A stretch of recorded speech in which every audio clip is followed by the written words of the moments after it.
Welcome back, the SSLFamilyDad channel. Today we are out in the garden area of the house, the homestead. We need to make some adjustments here on the homestead because we have a garden that does not get enough sunlight. I tracked the sun throughout the season last year, and in the good part of the summer we're getting a pretty good amount of sun, but on the early end and the tail end of the season we are not getting enough sun. And even in the height of the summer there's just too much shade. I want to get more sun in the garden. We got to cut some trees down, which is a dual purpose for us here, because we need to cut some trees down anyway because we need wood to heat the house, which saves us thousands and thousands of dollars every year. So we're going to get some benefit out of this on top of letting some of the other trees around this area grow up. Younger trees will spread out, fan out a little bit, and we're going to be able to grow more food better. Last year the garden was mediocre, was decent, but the year before that it was not that great. This year we want to go for excellent, so we need more sunshine. Let's see how good I can be today. Let's see how good we can do at cutting some trees down. I always get lots of criticism on this. So look, here's the garden. This is the space. This will be all fenced in hopefully by the end of this year. I got the gate posts in on the ends here, and I just need to put some other posts and some fencing in. Before I do fencing, and the reason I didn't do it last year was because I knew I wanted to cut some trees down. And I'm gonna need to drop them in very particular places. I don't wanna crush the solar panels. I don't wanna crush the raised beds. I don't really wanna knock the posts out that I already put in, although that would be easy to fix. This oak tree right here, it's big. It's a good sized tree. Look at that. And what happens is the sun comes right through here, just the edge of that, crown of that tree in the height of the summer when it's at its highest point, and it shades this portion of the garden here. And then on this corner, we have this oak tree right here, and that's another pretty good sized one. And this branch overhangs the garden, and again, in the height of the summer, this is shading the garden on this side for a few hours, quite a few hours. So we need to cut down some big trees, and it's a ton of work. These oak trees are no easy feat to cut down, to cut up, log and split and stack. It's a ton of work, but it's worth it, and it's just part of life here. But I always get a lot of critiques whenever I cut a tree down. I've cut hundreds and hundreds of trees down this size and bigger. Somehow I still always get critiques, even when things seem to go pretty well. So I'm open to critiques. I'm open to that. I always am. Maybe we'll have a challenge today. So let's see how good I can be, how good I can cut this tree down. Let's challenge myself a little and see if we can aim at a target. So these two are going to be the challenging ones. This one right here, I got to drop it. You can see it's leaning this way. It's got quite a bit of weight on this side, and I need to drop it right in this space. It needs to come right down in here. So that's going to be tricky because we'll have to maybe overcompensate the cut because it's naturally leaning this way quite a bit.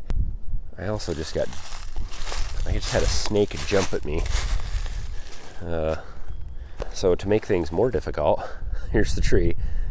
Here, I have a fruit tree I don't want to ruin on both sides. This tree, as it falls right in this spot, it's probably going to get caught up in other trees. So the very worst thing that could happen is that this doesn't have enough force coming down on it and it gets stuck. But I'm banking that the top of this tree, the branches will be thin enough where when they fall down and hit the other trees, that those will break off. So this is what we'll do. I'm gonna aim somewhere right in this area. This is my goal, right in the center of this spot. So I'm gonna put a marker out in the grass somewhere right out there, and let's see if we can hit it. All right, we'll use this brick. So if I aim well, I'd like it to land right there.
Well, how close did I come? There's the brick, there's the tree. Close. It's about 6 feet, 6 feet off. It hit a lot of these trees and it rolled. In my defense, it was going right for the brick. But also, this thing is rotted way. I did not know that it was like that. So I didn't really end up with much hinge. I mean, I barely had some hinge on this side and a little on this side. That affected it quite a bit too. This is happening to a lot of these oak trees. They're getting, I don't know if it's ants, I don't know what's happening to them, but they're getting rotted out in the middle and they fall down. So we got this one to cut down next. I'll put a brick out, see if we can hit it this time.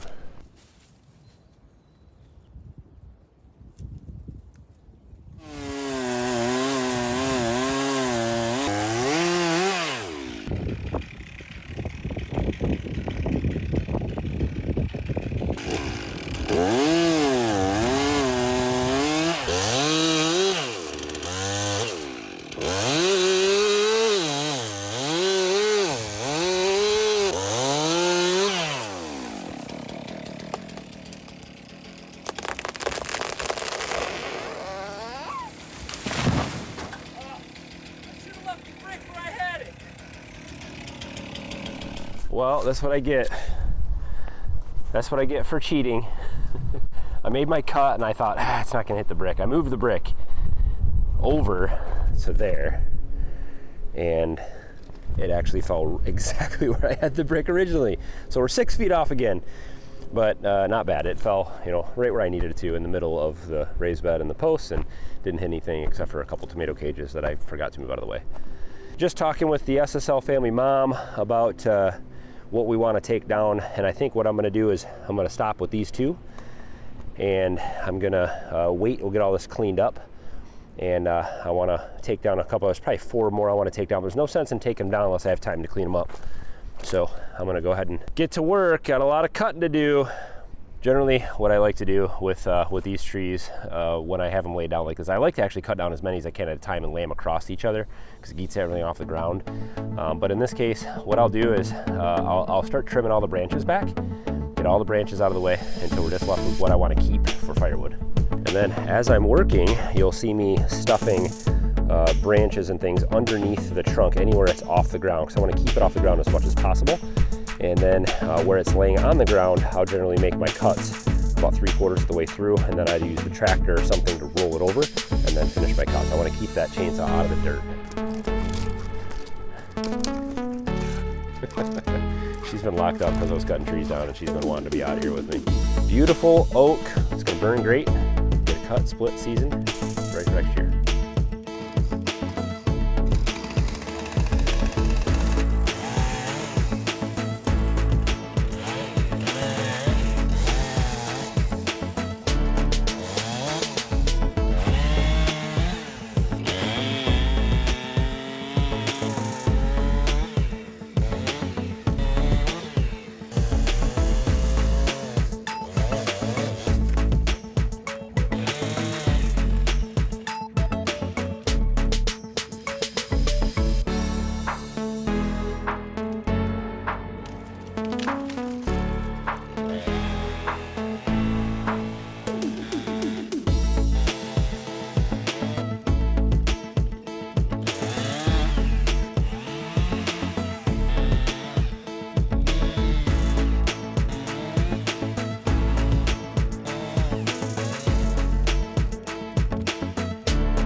Well, it's another day.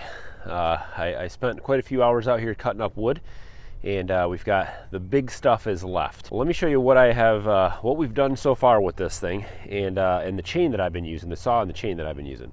So far, we have just been using the Husqvarna 455 Rancher 20-inch bar, and it is I put a brand new Oregon chain on there. And so I have not sharpened it once. I've been through about 3.5 tanks of gas. I haven't put a single file to it, and I have gotten all of this cut. That's just with one chain without sharpening anything. I've cut all of the small stuff with that 20-inch bar.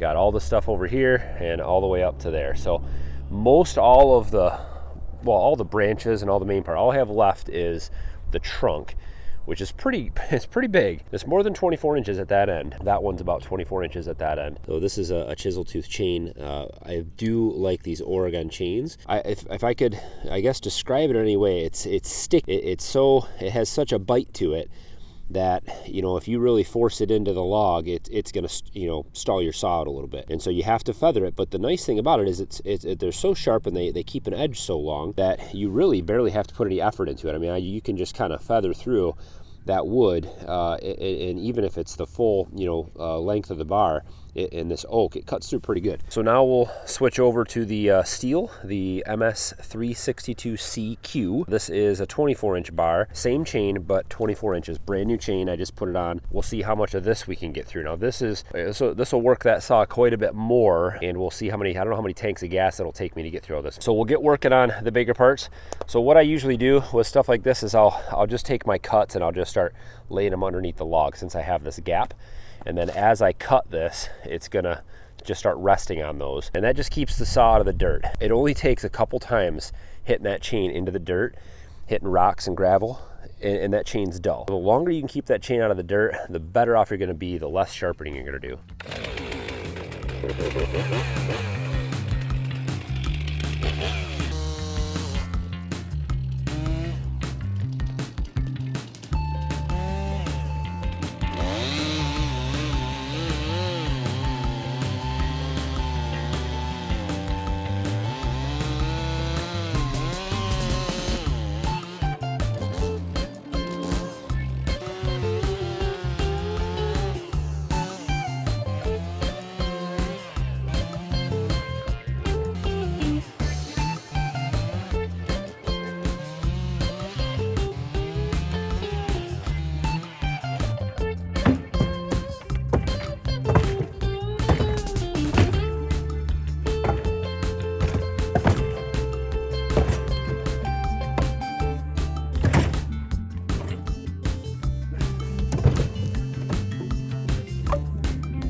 One tank of gas got me all the way to the end. Didn't quite make it through these last few. That one, and that one they're not all the way through. And so as I kept cutting, the weight on this end of it was greater than the pivot point, and it just kept lifting the log up higher and higher and higher as I went. So I never hit the ground until I got to like right here. And then I just had to be careful. Those cuts just, you know, I stopped before I hit the dirt. So, and we got one trailer load of the smaller stuff. So have probably one more trailer load of smaller stuff that I won't split. All the rest of this I'll split at least in half for the wood boiler. Some of it I'll split in smaller pieces, the shorter stuff for our indoor wood stoves. Well, we tested a couple things through this process. We've tested my tree felling skills, which need a little work. We were off by about 6 feet both times, which means if I really was trying to aim, if I had something important that I needed to miss, 6 feet's a pretty good amount. So, you know, if I were in 2 feet, I'd be happy. So we'll get this tree cleaned up, and then later in the spring here, we're going to cut down another couple of these oaks, I think, and maybe we'll try another one of my favorite chains, the Archer brand. It's Australian. I've just recently got a few of them, and I like them. So we'll test it out. We'll kind of compare, you know, how I like the Archer versus the Oregon. And then what I'd like to do maybe towards the fall is do a real test of the Husqvarna chain versus the Oregon chain versus the Archer chain in some kind of a like head-to-head test. And so we'll need to devise some kind of a scientific method for that.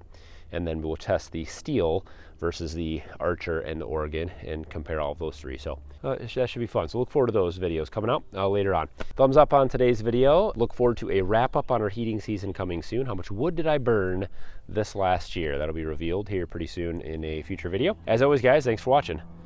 Have a good one.